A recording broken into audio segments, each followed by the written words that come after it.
everyone, my name is AZZATRU and welcome to another Star Wars Battlefront video, and in this one I have a bunch of news to tell you guys. So DICE have announced a number of new game modes coming to Battlefront, and they have also talked about the perspective we will be playing from when we are a hero within the game, and the fact that DICE are getting so many Game of Show awards for Battlefront, and on top of that, all of this drama relating to the Snowspeeder attacking the AT-AT. So let's talk about the drama relating to the Snowspeeder tow cable on the AT-AT. So in Battlefront 2 you had to keep the Snowspeeder steady and fly it on your own and just hope for the best basically, and you had to be pretty good at doing it. Whereas in Battlefront, the new one, you actually can just press a button, it will attach, and basically you've got to use a thumbstick to keep a circle like in line. It's like a mini game basically,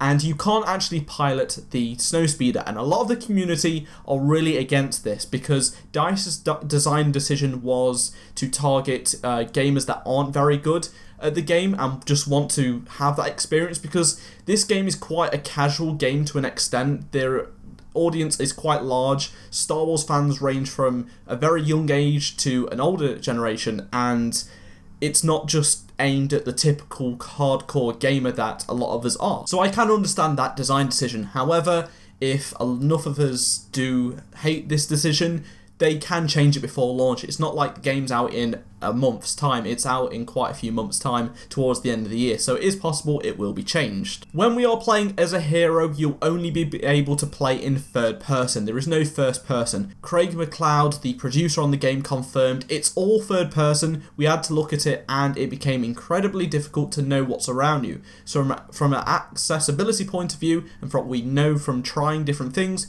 we really felt third person was the best experience. Here is an image of the Battlefront booth, which features a lot of awards and nominations for Best of Show of E3 2015. And as you can see, GameStop actually picks it as the winner of the overall show, so that's really cool to see that this game is getting a lot of awards. Moving on to the final and most important part of this video, we are going to be talking about a list of new game modes. So as we know, Walker Assault is going to be on the Battle of Endor and the Battle of Hoth maps, and it's a 40-player game mode, and there's also some missions that feature down to 8 players, which are pretty cool.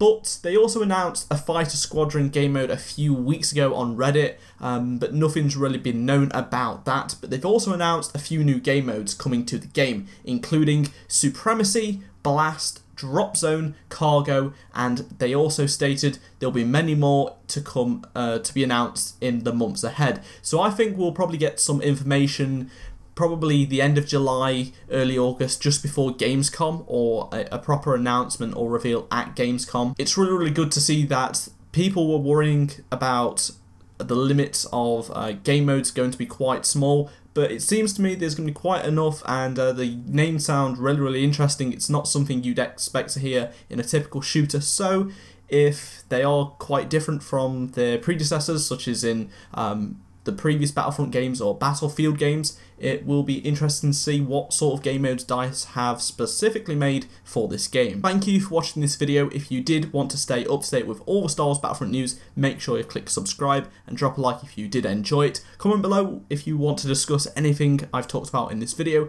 and if you missed any of the 2 videos on screen, make sure you hit the cards or the annotation link, and I will see you all in my next video. Goodbye.